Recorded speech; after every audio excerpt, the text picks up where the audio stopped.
Let's talk.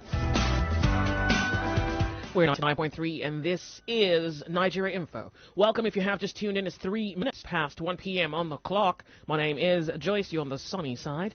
And our guest this afternoon, retired Commodore Kunle Olawumi. It's so good to have you join the conversation if you have just joined in. We're discussing insecurity in Nigeria. And in the last few weeks, if you have paid any attention to the news, I guess you may have been troubled, as I have been, with the continued issues of kidnappings that have been reported. You hear of school children being kidnapped. You hear, even a few days ago, we hear about 80 plus Nigerians in Kaduna kidnapped. And you wonder how this can continue in spite of everything else that's going on, like the military doing their best. At least they say that they're doing their best. Budget allocation for security. And one wonders if this is our reality today. One must project how this affects the future or tomorrow. To help us pretty much comprehend what we could be saddled with is our guest this afternoon, and he's been here the last few minutes. And we continue our conversation. So, sir, if you have not forgotten the question, I'd love for you to continue. Welcome, Lagos. Join us with our guest, retired Commodore Kunle Olawumi. I have a personal question to ask you about how you choose to be a recluse. You don't talk about your military side. But yes, you're on radio this afternoon doing it. Yeah, what is going on? You see, power has left the north, and they're already over-pampered, as to having free access to money for the past 8 years or beyond. Now they are using kidnappers now to demand for their own share of the cake.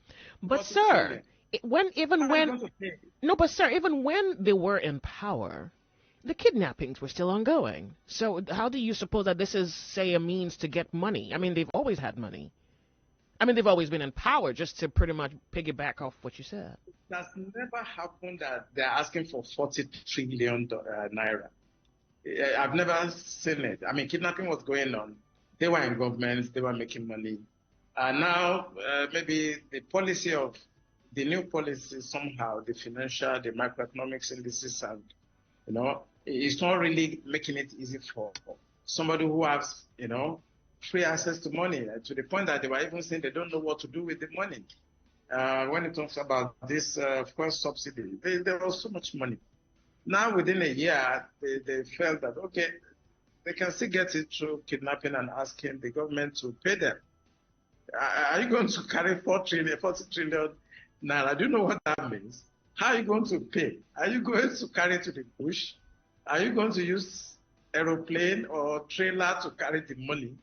It's to tell you that this is political. And it's just impunity. Because I advise Buhari that they should go after the sponsors of those programs. They refuse. I've advised Tinubu the same. Go after those people that are sponsored the bureau change people. He refused. Now they are kidnapping and asking him to pay. Sir, is this a refusal, blatantly put? Or is this a situation where we're finding it difficult to prosecute corruption because maybe we ourselves are not so clean? Yes, of course. If you look at the issue of garbage in, garbage out, if you're a corrupt politician, you find yourself in a position of power, then the hostile intelligence services, I'm talking about the big powers, they are going to punish you. How do they punish you? They will blackmail you. They have your records everywhere. So you do what they ask them to do. I mean, you pay for all those iniquities one way or the other. But the punishment is transferred to the population. That's why I'm really talking, passionately. It is the population that suffers. It is okay, you have to listen to IMF, for instance. You have to listen to World Bank. And you know that those policies are going to kill your population, the people that voted you in. But because you are under blackmail, you have no option than to swallow the red pill. And because you are insulated from the direct impact of that decision, who pays? How can you float Naira. These are, as for the economics, this is economic jargon. You are floating your currency. Who told you the Americans are floating their currency? Who told you the British are floating their currency? They actually manipulate their currency to remain where it is. Now, because of our half education, go and put people like Emefiele in central bank. Just a thief. Put a thief where you are keeping your money. This country is jinxed. That's what I can say, because I'm tired of talking about their stupid behaviors. How can you say you are floating? Because IMF told you to do that. You float the Naira. Then you remove subsidy. Who told you? The greatest subsidizing country in the world is the French. The French agricultural policy. We don't even have the brain to even implement some of these things. Just put people in government houses, share money for them every month, then they think that you should respect them. I respect offices. I'm not a rude person. I'm a diplomat. But I only respect your office. But if you are given an office and all you do is to steal money and you shun out policies and principles that are below standard IQ of an individual, then I don't respect you. If you're a governor, yes, I respect the government or the governor's office, because we put that office in place and we vote people in. But if you are voted in and you get to the office and all you do is to go to some Arabian land somewhere and start doing party and spraying dollars and behaving like little children, I don't respect you. I respect your office, but not you. So what we have gotten to is people asking for $40 trillion. I mean, Naira.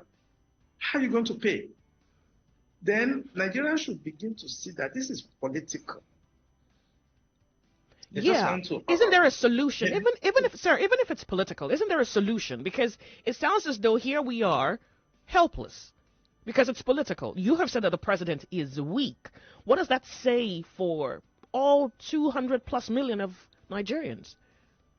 I'm coming to that conclusion that he's weak because it does not need 1 year to remove the cancer from the society. The job has been done for him. Dubai government has the list of these people that are financing terrorism, that are killing people. Do you know? People don't realize this because it has not happened to some of you that are listening to me. You don't realize what it means for your father to go out and not come back, and he has been beheaded somewhere. Do you know what it means? So there's insecurity. The people causing insecurity are known. Now said because of some expediencies or exigencies of office, you allow them to keep on punishing the civilians, the population. I mean, who does that? And that's why I use that word that is weak, because you could have gathered these people. The international security system is open. You need any information, you get it. So if you don't have enough, you can get more. Why not try those people that has been identified for you? Why can't you try them? Even if they're going to blackmail you or do anything, do your job as a commander-in-chief and try them for treasonable felony. That will make others to sit up. It's getting worse.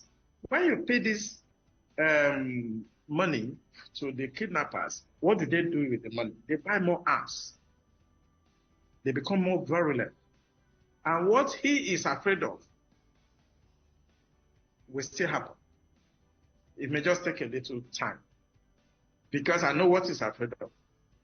It's easier for you, it's better for you to be the commander-in-chief of this country than to be commander-in-chief of one small area. So it's inevitable the way we are going. We're only prolonging the evil day. I must make bold to say that we are strange bed fellows. We have different ideology, religious belief, culture, and so on. And it is reflecting. So what is putting us together right now, Joyce, is the access, unlimited access to the natural resources, to printing of currency at CBN, and sharing budgets to each other. That's what is keeping us together. Once that stops, the inevitable will still happen. This is not a nation. It's not a nation state. And the British that did this to us are making sure that they are reinforcing it, because they are the one benefiting. When you steal all these billions, I don't know whether you have access to those lists of billions that were stolen and the names of Nigerians that were involved. When you steal the money, George, let me tell you something. Why they are reinforcing and supporting this, I will call it treasury, in Nigeria is because this coconut head, I will call them, because they don't have brain. When they steal our money, they will carry it and take it to the United States. As to the economics. That is why your Naira is depreciating, because when you move those money out, you are losing the value. You will carry the money and take it to UK, Switzerland, France. They are using the money now. The money is not like cash in the vault. They are using the money to run their economy. So you just have some idiots here. You encourage them to be in government. They steal money and take it to them. When I was doing my master's in American University in France, my master's thesis was on the Gardiner theory. These governors you are seeing that you are respecting, they are fools. Because what they simply do is to gather the resources in Nigeria and take it to the colonial masters. That is the code, and I want you to understand that. And as long as you are stealing money and you are taking it to them, you are very good. They will support you with media and everything and ensure that the poor people that we are talking to, they will remain impoverished. And poverty is a weapon that you use. Because once you are so poor, your brain does not work, your mind collapses. Why are you taking our money there to go and keep? For what? What are you keeping it there for? That's why I said they don't have brain, and I will repeat it anyway. Why should you steal money and take it there? Who told you India is not corrupt? I study in India. They are corrupt, but they don't allow their money to leave their economy. Go and find out. I was sent to India to go and retrieve some of our money that was hanging in India. We could not. Don't we have CBN? We could not. 2.something million alone there, dollars. We could not get the money out of Indian economy. We could not. The Nigerian country had money trapped in India that you went there to retrieve and could not retrieve it. Yes, and we could not. I'm talking about 2006, 2007. We could not. Some idiots stole our money and then, okay, we want to, we could not. It was trapped there. I don't want to tell you how we eventually managed somehow. We managed, but it's not that money was not able to leave India. Here, you will carry it yourself. The so-called politicians that you are respecting, that you think they are human beings, they will carry the money themselves and take it there. Go and hide it there. And you say Naira is depreciating and people are suffering. Inflation is so high. And I watch people begging. I see children becoming prostitutes on the street. And these idiots calling themselves government people are there, carrying big stomach up and down. They are the one carrying our money over there. The list is out. So if you are stealing money here, let the money remain here. Let me tell you, I study economics and I know there's a guy, an Italian economist, they call Pareto. He is the author of the social welfare function. It's about income distribution or wealth distribution. You can still, I support corruption in a way. Oh, that's crazy. But don't let the money, let me learn. I'm talking in the context of the Pareto optimality. Pareto optimality actually supports what I call corruption. It's not corruption. It's just about distributing and sharing the social welfare function. That's the commonwealth of the country, sharing it to the elite that we build industry, like Dangote, for instance, like Otedola, let them have access to the fund, maybe through legitimate way, because they are the ones that will build industries, they are the ones that will create jobs. But do you know what our own elite, what they do when they have access to this fund? They don't know what to do with it. They just carry it and go and dump it in Switzerland. I went to Jersey to do investigation. Jersey is in an island very close to France, but belongs to Britain. They'll go there and keep the money there. I know what I'm talking about. Why should you go and keep the money there? Your roads are not good. You don't have electricity. You don't have hospitals.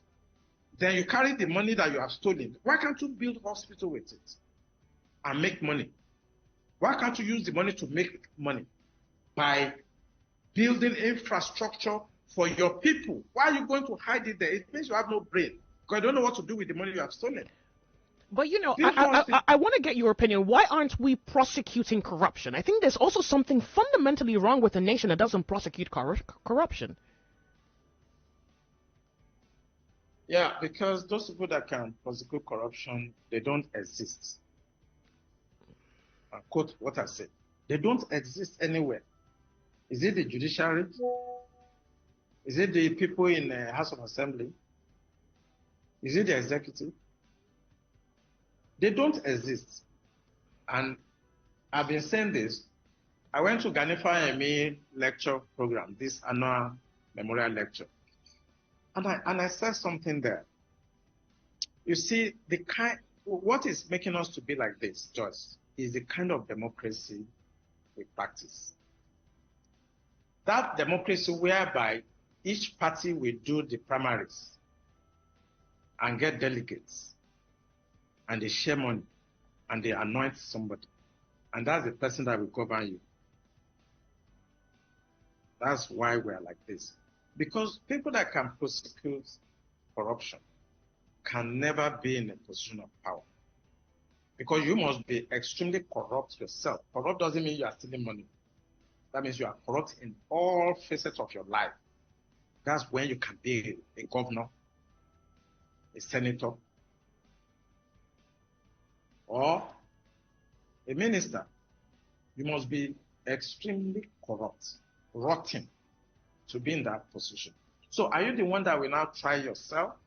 Let's be very clear about some of these things. For you to be a governor in this country, you don't know what you have to do. You have to do a lot. I don't want to mention some of the very, very nasty things you need to do. Because, I mean, some people may take offense. For you to be a governor, even to win the senatorial ticket for your party, do you know what you need to do? It's beyond corruption. I don't know what else I can use. Then, so they don't exist. That's the answer. They don't exist. People that will do it, they don't exist. You know, in some way, I think you may have answered the questions that I have, left here. Because I want to ask you about the Niger Delta. I want to ask you about your experience during the Amnesty program or Amnesty initiative for the Niger Delta. And I want to speak about insecurity in the Delta. And here today we have a development out of the Delta where the military is reporting about 15, 16 officers being killed. And if you say that those who can prosecute corruption do not exist, then maybe invariably you're also saying that what we see in the Delta is something that would normally or naturally occur in a society where people do not prosecute corruption. But yeah, for what it's worth, speak on the Amnesty program and the laying down of arms in the Delta and why we're still having situations as we have it. Now, we do not have any more details besides the fact that two communities got into a heated argument, killings happened, and then we had the attack on the military men who went there for peacekeeping. What can you tell us about anything regarding that? Joyce, where do you want me to start? I figured. When it talks about Niger Delta issue, when I talk on air, I know the responsibility, because whatever I say remain forever, so to say. You see, when Yar'Adua was the president and they were doing this type of thing, it went on. Only that some of people, because I was at the Defense Intelligence Agency, only that people don't know what was going on. They were killing us like this. They were killing military like this. What this one you're saying, it has been happening. They were killing military guys before OD, when Obasanjo, after OD, when Obasanjo, asked us to level the place. They have been killing military like this. Tom Polo, Soguma George, Ateke Toms, Asarido Kubo. They've been killing us like this. And the military then, the only thing they understood then was kinetic approach. Okay, they kill us, then we go after them. But it was not working because, the creeks. I know the creeks. I can go on boats from Lagos State. I can go to Calabar without getting to the sea. The creeks, they link each other. And it's very complex. Okay, very sir. complex. Okay. Pardon me. I sincerely hate to interrupt your thinking. I want to quickly go off on a break. When I come back, I want to hear your story. One, because you have a first-hand experience being one of the men deployed to handle Amnesty in the Delta. So, Lagos, Nigeria, we're off on a break. We'll be right back. This is Nigeria Info. Our guest is retired Commodore Kunle Olami. More to come when we return. Side. It's 1:30 on the clock, and yes, we do have the privilege of having the presence here of retired Commodore Kunle Olami. We're speaking on insecurity in Nigeria. You need context to pretty much comprehend what you could be dealing with. You may think insecurity is far-reaching, but when you read the news, you can pretty much taste how close we are to trouble if our current situation is not addressed. And so, yes, I'm going right now to my guest, who is joining me via the miracle of Zoom, and he is about speaking on, the Delta. Because I would love for you to also speak on IPOB, because now we can see pockets of insecurity all around the nation, and nothing is really being done to quell them in a manner that suggests the unity of one singular nation. So please continue on your speaking about the Delta and Amnesty. Yeah, your prelude is absolutely brilliant. I will tell you why. There's a synergy between IPOB and these renegades that carry out that attack a few days ago. Those guys were hired by the villagers. They were hired to carry out that operation. So, and I keep on telling the military intelligence guys too. You see, don't just approach these things the way you see it. The more you look, the less you see. That operation did not emanate from that village.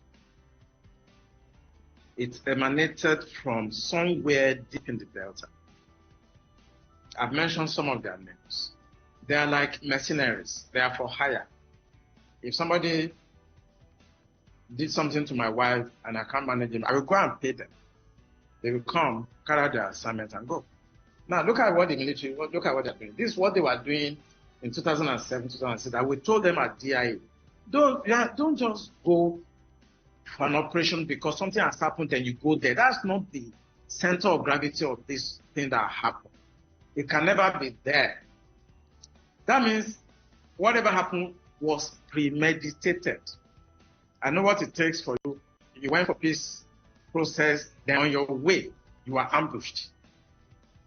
It is premeditated. It has been planned weeks behind. They taunt them, they drew them in and hit them. And people are behind this. So the same problem, military will just respond, they will react, burn down places, although some of those things are social media hypes, they didn't burn down anything. Some of the things most of you read in the newspaper, I don't know why Nigeria has turned to what we are now.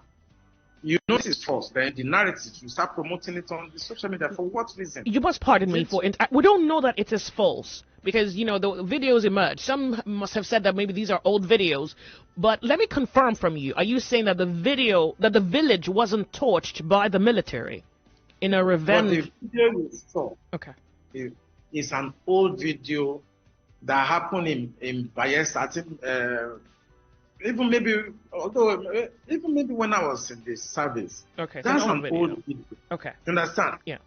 Now they bring all this. Of course, even if they touch the village, fine. But that's not the image you are seeing. Who are there to go there and start videoing when the military are doing their job? We go there and start videoing. So some of those things. But let's leave the issue. Your question is that in Niger Delta, if you saw what we did in 2007, that place remained calm until, look at now, until another person that is not from the north is in government. I'm sorry to be political.